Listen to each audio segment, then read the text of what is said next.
అదరగొట్టే కారం రంగు రుచి ఆచి కారం పొడి. జగన్ రాయలసీమ లిఫ్ట్ ప్రాజెక్ట్ పై రాజకీయం చేస్తున్నారని ఏపీ సీఎం చంద్రబాబు చెప్తూ ఉంటే రాయలసీమ లిఫ్ట్ పై తెలంగాణ టీడీపీ నేతతో ఫిర్యాదు చేయించింది చంద్రబాబే అన్నారు జగన్. 3,525 కోట్లతో రాయలసీమ ఎత్తిపోతల పథకానికి అడ్మినిస్ట్రేటివ్ శాంక్షన్ ఇచ్చారు. ఒక అతను తెలంగాణ అతను 15/5/2020 ఎన్జిటికి వెళ్ళారు.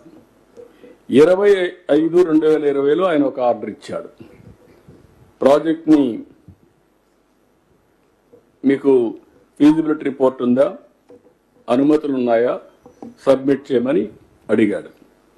అది ఇచ్చే వరకు మీరు స్టే ఇచ్చాడు. మళ్ళీ 22/3/2024 డిపిఆర్ లేకుండా మీరు పనులు చేశారు కానీ ఫైన్ వేశారు.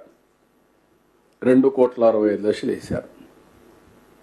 వాస్తవాలు ఈ విధంగా ఉంటే చిల్లర రాజకీయాలు చేయడం ఏంటండి?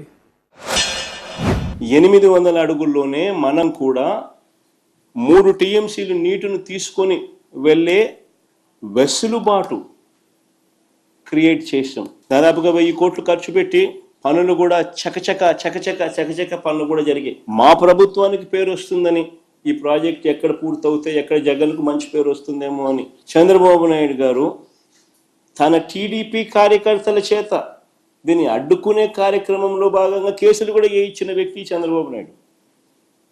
తెలుగుదేశం పార్టీ కార్యకర్తలతో వేయించినాడు. అది తెలంగాణ నుంచి వాళ్ళ ఏపీలా చంద్రబాబు నాయుడు వేయించినాడు. ఆయన తెలుగుదేశం కార్యకర్తలు ఎంత దుర్మార్గుడో ఈ మనిషి చూడండి.